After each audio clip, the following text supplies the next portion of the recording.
Welcome, everyone. Welcome to this Brexit information session for students. My name is Alan Houston. I'm the Vice Provost Education for the university. Before I go any further, we are recording this session and we'll be putting it online so those who aren't here could hear what we have to say and learn from it. If you want to ask a question later but you don't want it to be recorded, then raise your hand and let us know and we'll extract that from the recording. So just to let you know. So, as you might guess from my accent, I'm not from the UK. My wife and I migrated about 3 years ago, and at the time, we came from Southern California, and people thought sun, glories of the beautiful beach coastline for the cool, chilly, wet weather of the north of England. People asked us, why are you going? And one of our answers was, we're trading the chaos of the United States under President Trump for the calm, settled, stable politics of Parliament in Westminster. I'm not sure, in retrospect, that we actually called that right. This has been a really difficult, turbulent time for both countries. And we're here to talk about the turbulence as it affects students in the UK, and in particular, how the Brexit process may have created challenges for you. Universities are extraordinary institutions.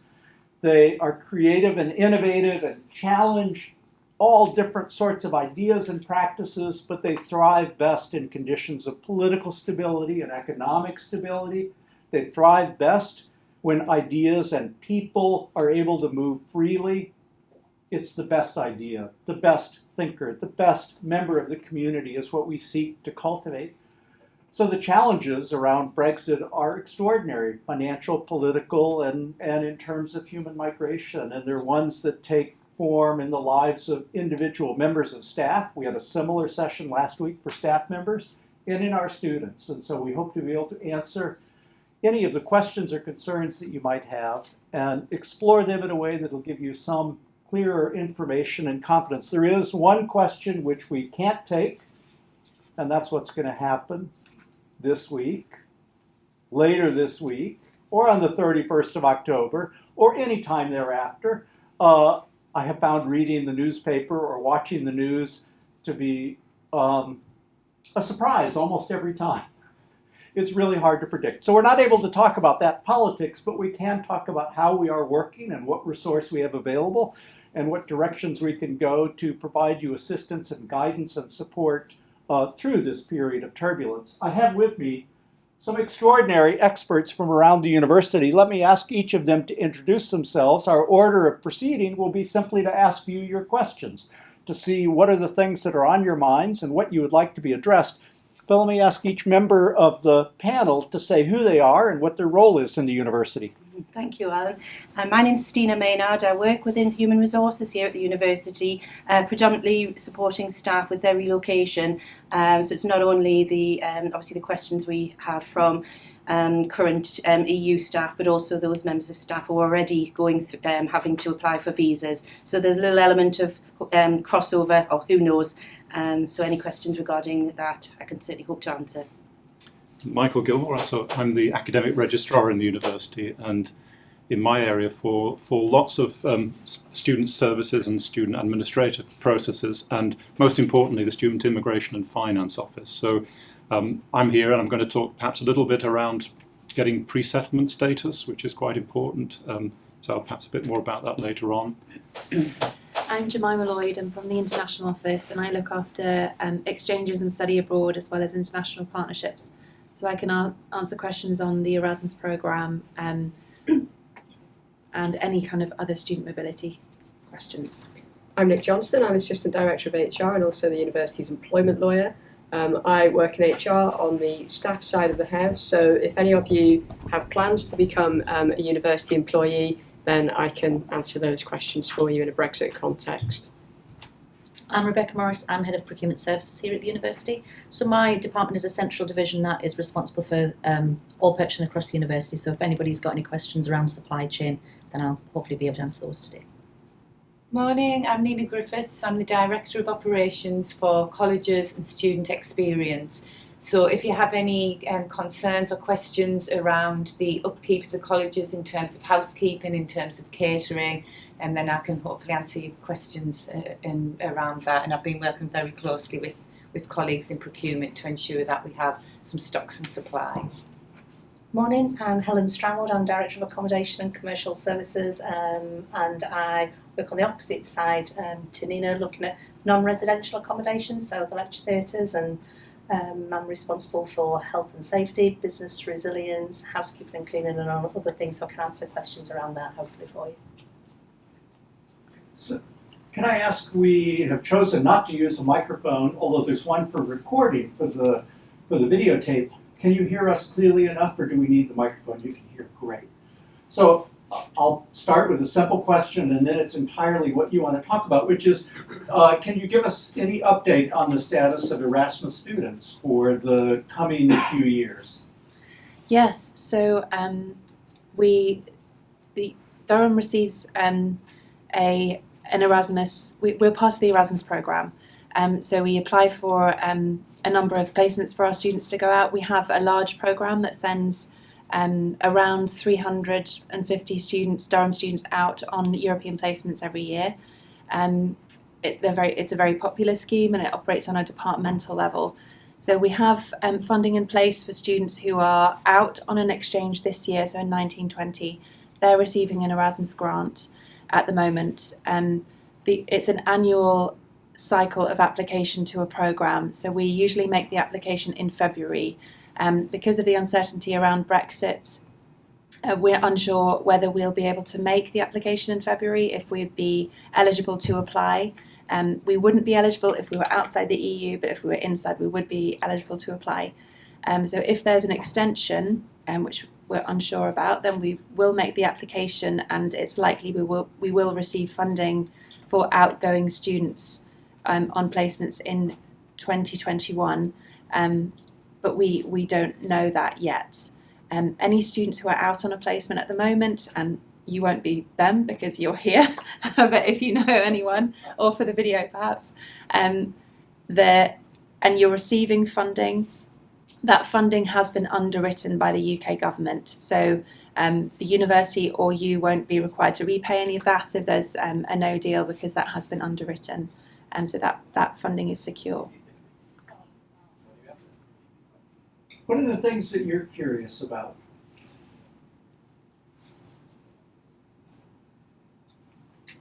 And can you please give us your name first, and perhaps your area of concentration? Yeah. So I'm Alex Greer. I'm a chemistry student here at Durham, and I was just wondering, how has the chaotic process affected preparation? So it went from no deal is definitely not going to happen to no deal is very likely to happen. How has that affected preparation in different areas of your work? Should we start with, this is partly on the procurement and operations side of things. Please join in. Well, my area, we look at business resilience and business continuity, so we've been working really closely with the county's civil contingency unit, who again are linked into central government, but we've been working on what they class as reasonable worst case scenario. So our planning has been based on reasonable worst case scenario, and that's where all of our thoughts and our planning has been based. If you want to, do you want to mention about procurement? Perhaps? Yeah, from a procurement point of view, there's been a lot of work put in place to work with the supply chain just to understand what the impact's going to be. Obviously, Alan says don't ask the question about what's going to happen because government doesn't know, so the supply chain are uncertain as to what the impact's going to be. We think there will be an increase in prices if we do come out. Deliveries could be delayed. We've looked at chemistry. We've looked at kind of chemicals and particular things that would be needed for research and teaching. Obviously, there's lots of health and safety risks attached to particular chemicals and where they can be stored and size and things. But the relationships that we have with the supply chain, there is kind of limited concern from my department's point of view in that we know that we've got access to stocks. We've made a decision not to stockpile at the university for a number of reasons, and I think that's absolutely the most sensible decision that we could have come to. But we are we've got the reassurance from the supply chain that we've got that information there. There's been a lot of work. There's been frustration from the supply chain, in all honesty, because of the amount of times that we've asked them the same questions. So when a no deal was likely, what's that meant for your business resilience, and what does that mean? Does that mean that we know any more information? The answers are still the same in that they can't tell us anything solid. But there's a lot of work gone in between. There's obviously other members of the university working in the looking at Brexit from a university's point of view, and there's a lot of work gone in within individual areas. I think as well, just to echo that, and in terms of us planning for and making sure we've got mitigation in place for the worst case scenario, there is a bit of a stepped approach as well. So if I use an example of food supplies for fresh food, so if we talk about chicken, for example, we would gone to our original supplier who's outside of the UK, and if they can't supply us with fresh chicken, they'll keep it frozen for a month for us. If that then runs out, we can then look at purchasing it from the UK, although there will be a price increase there. And then finally we've got some options for menu engineering as well to maybe change different dishes. So we have a bit of a stepped approach. In terms of general basic supplies, so cleaning materials, just things that happen you don't realise are happening. We've been working with procurement, so we have placed a 6-month order, but the suppliers stockpiling that, and then we're just going to draw back on it month by month. So although we're not supplying and stockpiling internally, our suppliers are taking that risk, and that those supplies are available for us and a ring fence for us. They're doing that as well for the dry goods and the food supplies as well.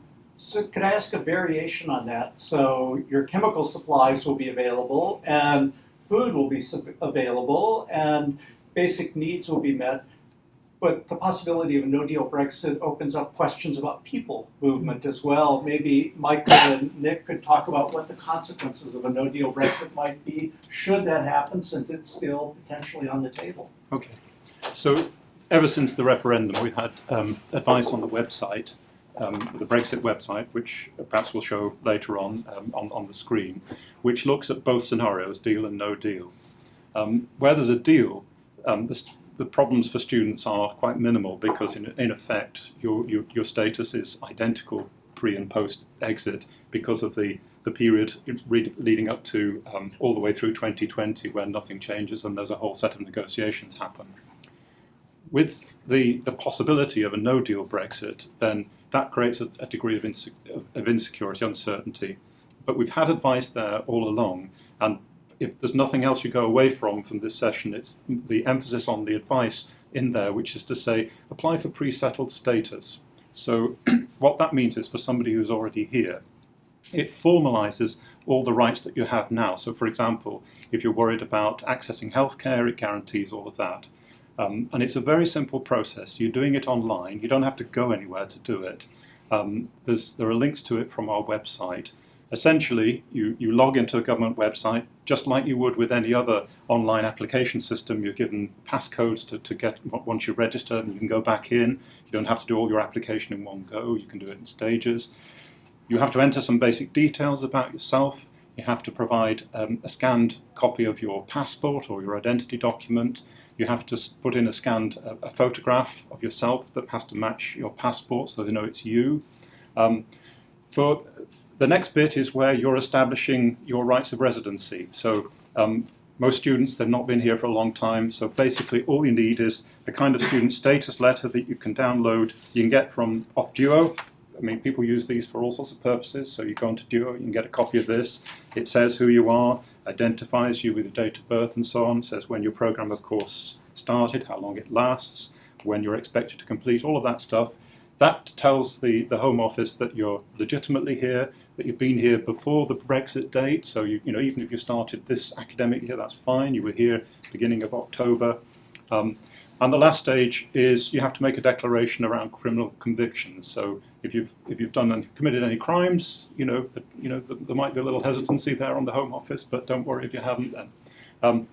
The only kind of little complexity is at the moment they only have so there's a scanning app to scan your document and your photo as well, and they have that available on an Android system, so you can use an Android tablet or an Android phone. And it doesn't have to be your Android app or phone. So you can borrow somebody else's. You use your own ID stuff on it, so you can use theirs, and they have no record on their phone of anything you've done on it. But at the moment, you have to do it with an Android device. They're planning to bring an iPhone version out, I think, before the end of this year. But if you want to do it quickly, and if you're feeling at all concerned, do it quickly. Use an Android device, and it has an app which you can use to scan your passport and also take a photograph of yourself there and then, and that all uploads into the system. If you look online, you'll see. You'll see people who've written little blogs about having done it. There's one that I read where somebody said it helped to take the phone out of its wallet because that kind of had an effect on it. There's a little, you might have to play with it a bit to make sure it's right, but you can do all that without having to go anywhere. I mean, it's very simple. They're looking for reasons to confirm your status rather than to deny your status. Where there's been complexity is where you're applying for settled status, and that means that's somebody like my wife who's Italian, and she's been here for 20 years, and so she has to establish that she has to have evidence that she's been here for the last 5 years consistently. So things like a national insurance number will do that, or there's all sorts of other evidence you can use, like bank accounts or all sorts of things that will qualify for that. But you have to show that you've been here continuously, at least for 6 months of every year in the past 5 years. For most of you, that won't be the case, but if you've been in the UK for quite some time, maybe you did, sixth form study here, you might want to try and go for settled status. It's the same process, the same application system. It's just that if you're establishing you've been here for longer than 5 years, then it goes into all sorts of the details. And if you fail in settled status, the default is go back to pre-settled status. So, it's not being thrown out of the system, it's just that you don't get the rights. Getting pre-settled status means that eventually you can, if you want, apply for settled status. So you could be here for 5 years, onto that scheme, and then get to the end of that, and then go on to the next stage. So being here now is incredibly advantageous. It's going to be a little bit more complex for people coming in next year because there's a plan for a European temporary leave to remain process, which we don't know anything about yet because that will all appear post-Brexit. But that's a kind of very simplified visa application process for somebody coming in next year. And that will be different, but being here already gives you advantages. That's it. Does pre-settled or settled status affect fees? Like if I have no, it doesn't affect fees. So all the fee arrangements are exactly the same. So you come in. So if you've just somebody just come in this year in the first year on equivalent to home fees, that will be the case through their period of study. That doesn't change. You're subject to exactly the same rules and the same access to student loan companies. What if an undergrad then applies to a master, though? Like after Brexit? If you're talking about 2020, the fees are still the same. So there's a period, so 2020-21, they're still, the basic fee regime is the same. It's after that there's some uncertainty.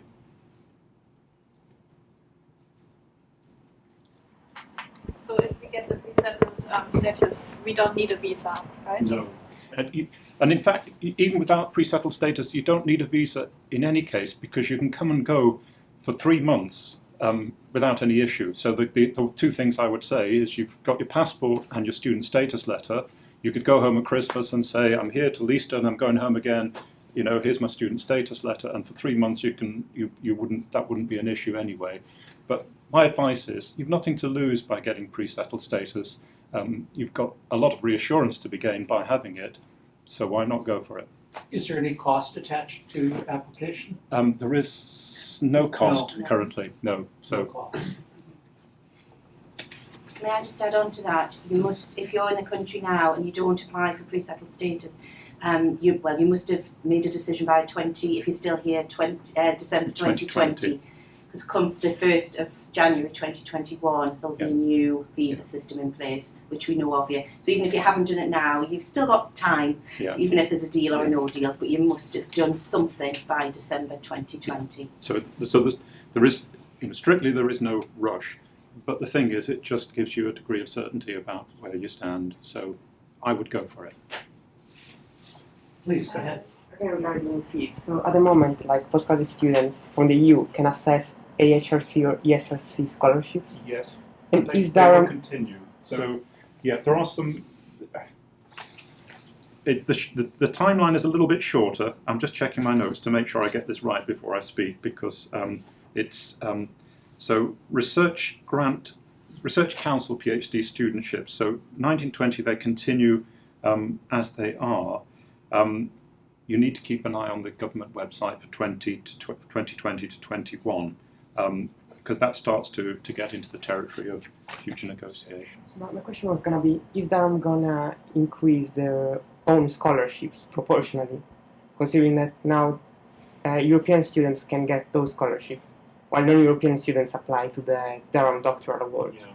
So are the Durham Doctoral Awards gonna increase proportionally to like European students not being able anymore to get government funding?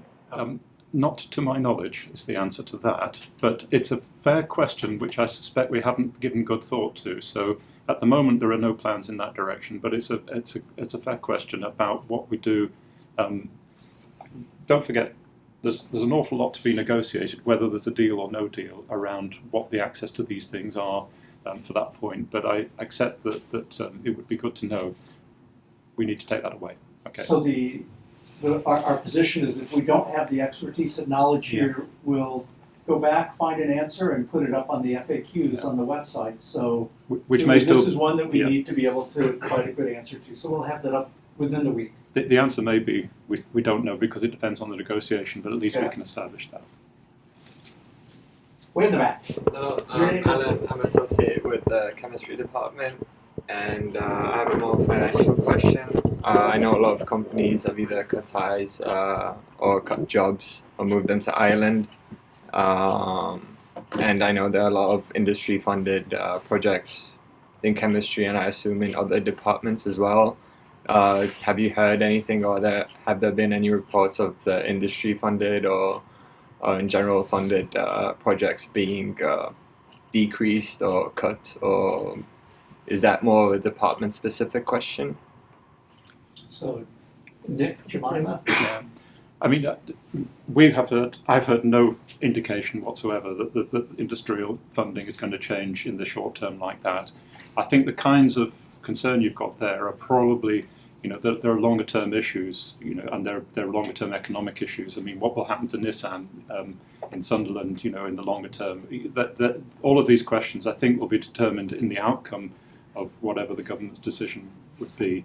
But when I'm not picking up in any sense at all any withdrawal of funding of that kind, and the government's been quite careful, even with various forms of public funding, to try to find ways of providing alternate funding where that's possible. So where there would be issues around EU funding, and trying to underwrite it. So you'd have to look in specific. You'd have to give me a specific example we could go away with and look at. But in general, I don't think there's a short-term issue.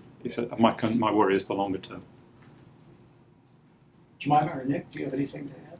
No, I think you're probably right in that your department and their individual connections to companies will probably have the best kind of intelligence, because it's going to be quite specific in each different area where there are student placement opportunities.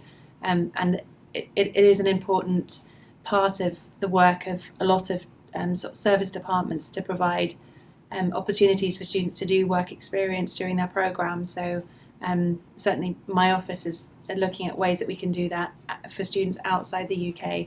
So where there may be a decrease in one area, we're hopeful and I expect there'll be opportunities in others.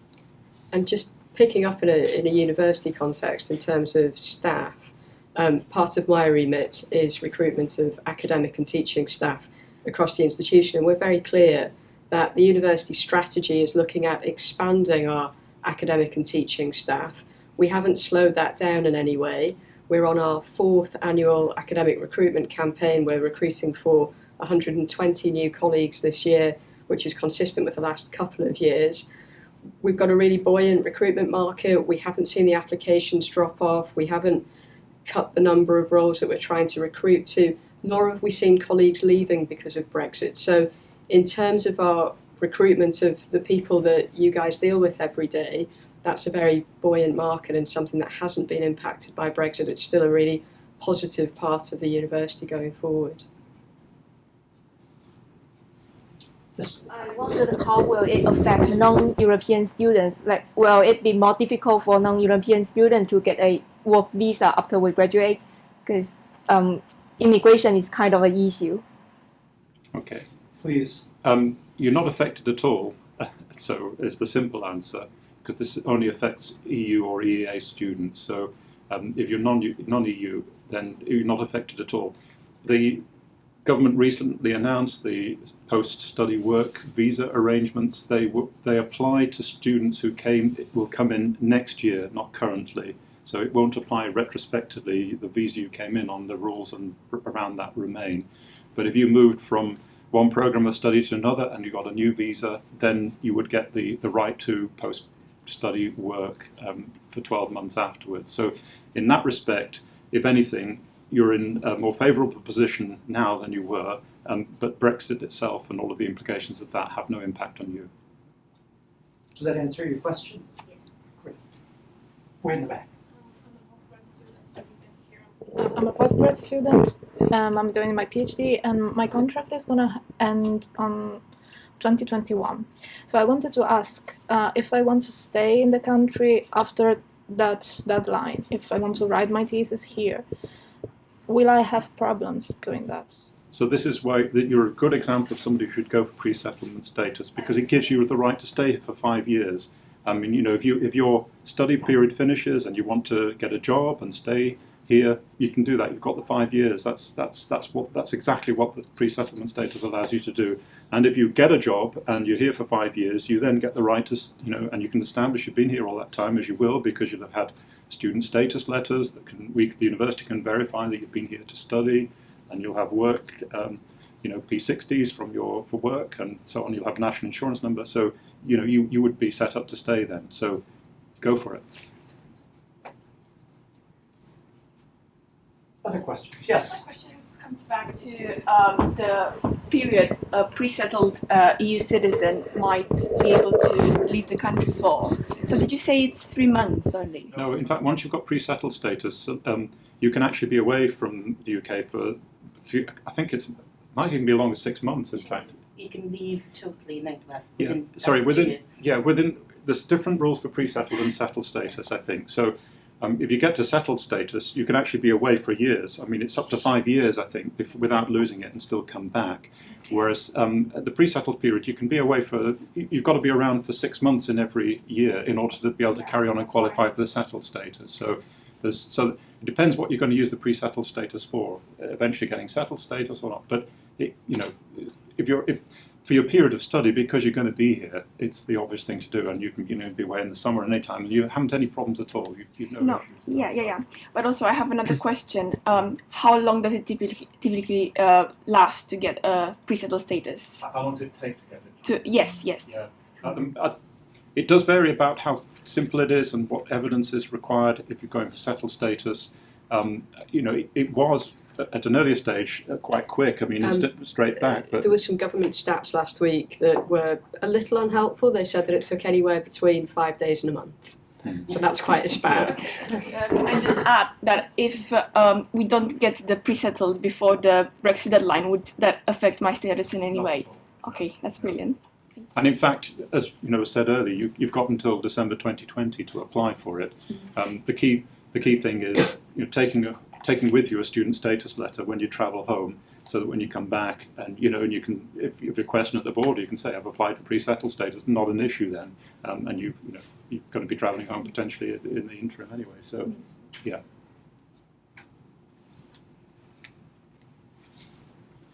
Yes. Good morning. I'm Antoine Maria. I'm an Erasmus student from France, and so my question is about visas and pre-settled status. So, in case of no deal or even in case of deal, current Erasmus students won't have to apply for visa because of the pre-settled status. So, every Erasmus European student should apply quite quickly for the pre-settled status. That's. Yeah, we would advise you to apply for pre-settled because it's really easy to do, and it keeps your options open. So if you want, are you here for a year? Yes. Yeah. So that gives you your first year working if you wanted to decide to apply for settled status later on. If you don't, you don't have to. There's no obligation for you to continue on to apply for settled status, depending on if your plans change or. So let me give an example. You get to the end of get to the beginning of the summer, and you want to stay in the UK, maybe work. You'd have the right to work because you've got the pre-settled status. You're not dependent on your institutional health insurance. You have the right to access health because you've got the pre-settled status, even though your study period might finish. So there's a lot of advantages to you to getting that. Are there other questions, issues that we haven't had a chance to address? If after Brexit Durham is not eligible for Erasmus, are you going to apply to Erasmus Plus? That's the same thing. So Erasmus is Erasmus Plus. Sorry, I should have said that. Yeah. We will apply if we can. If we're eligible to apply, we absolutely will. But there's two. I think there are two parts to the Erasmus arrangements. One is the contractual arrangements between universities, which the Erasmus scheme covers. So Erasmus students comes in, you don't pay tuition fee to Durham University because that's part of the the inflow and outflow deal. And if there's no deal Brexit, we will be trying to make individual arrangements with institutions to let that continue to be possible. Whether we'll get all institutions signed up is another question, but we'll have plenty of opportunity for that to happen. The other part, which is the Erasmus Plus, that is around the grant support that you get when you're moving, and typically it doesn't cover all your expenses, but it certainly helps with that. That's the bit that's more seriously in question. It's where the government for the current round has said we're underwriting it, and the hope would be that the government would have some sort of scheme to facilitate that in the future, a bit like the Swiss model, but who knows? That depends probably who's the Prime Minister by then. Yeah, so European exchanges will continue for next year. So we have a study abroad fair this Wednesday, so everyone should go if you want to study abroad next year. So we will still have European exchanges. Students can go to lots of locations across Europe. That will continue. We're developing bilateral agreements with the majority of our Erasmus partners now, and if we aren't able to access the funding available through Erasmus, the issue is not just going to be our own, but students that may want to come to the UK. And we've heard some responses from our partners in Germany that there may be alternative sources of funding for students in Germany to continue to come to the UK on a similar arrangement, because we don't want to have a significant decrease in the number of European students that come to us on exchange, because that decreases consequently the number of students we can send out. So we're hoping that that model will also exist for other countries. As part of my PhD, I'm planning on doing fieldwork in the EU. If I want to take a co-field worker who is a British citizen there, would there be any implications for the traveling abroad in the EU? So depends on how long probably and which country. So there is, I think there's already an agreement around this 3 months travel idea. So if you're going for a 3 month period, I think that probably would not be an issue. It's where you might be staying for longer, and if there's no deal, it's a bit like the pre-settlement status here. There'll be an equivalent status if you go to another country, and it'll be different in every country. So if you're going to Italy, it would be a permesso di soggiorno, which is a horrible thing I went through once. But you can get it. It's not difficult. It's just a bit more bureaucracy to get it. So I think the answer is yes, but there'll be a few hurdles to go through to be able to do it. And the sneaking suspicion that we've come close to the end of questions. Is there anything else? Yes, ma'am. I missed the start, so are there any basic things Erasmus students need to do now if we're only staying here for 1 year? We think you should apply for pre-settled status just to back you up, keep your options open for the future. It's really simple to do. You do it on your phone, Android phone at the moment only. So if you have an Apple phone, then you might need to borrow someone else's. The data doesn't stick on that phone, so it's a secure process. And we've been told it takes about 15 minutes, so it is straightforward.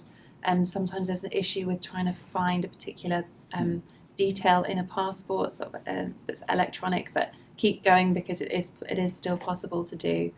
So that's really the main message. So pre-settled status, it covers you, and it'll just keep your options open for the future.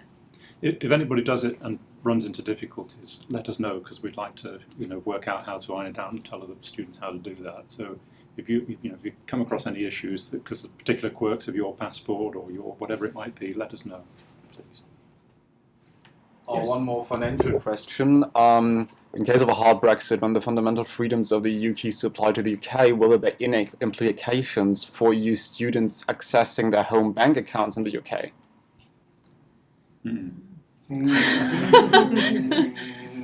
So I can't tell you directly whether that's an issue, but don't forget we have lots of international students not from the EU coming in and opening bank accounts here. So it isn't, and the basis on which you do that is a student. There's a bank letter. It's a variant of the student status letter which we issue to incoming students. So we do the same thing. So it's not a new issue in the sense that there are lots of people in that same position. It's just there's another group pulled in. But so you would recommend to open a UK bank account in any case? Not at this point, I would have thought. But because it's not a complex thing to do anyway. So. No, that's true. Yeah.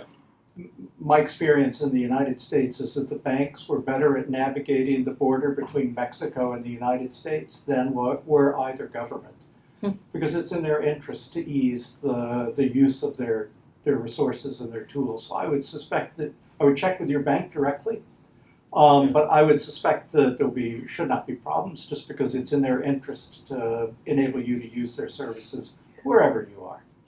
Okay, thanks. So, no more questions? Going once? Going twice? So if I could say three things in conclusion. One is, I think the simple, clear message from everyone on the panel is it's in every student's interest to file for pre-settled status. It's free, it's quick, and it gives you legal rights that will be valuable to you almost regardless of what happens with Brexit. The second is you have this extraordinary team of people who are backed by an even larger team whose mission is to make it possible for you to continue and thrive as a student here. And the third is that's because we firmly believe in the importance of the movement of people and ideas, of research, of experimentation, of employment. That's the heart of what makes a university successful. So we're doing everything we can to support you in doing what you're doing, gaining a global education.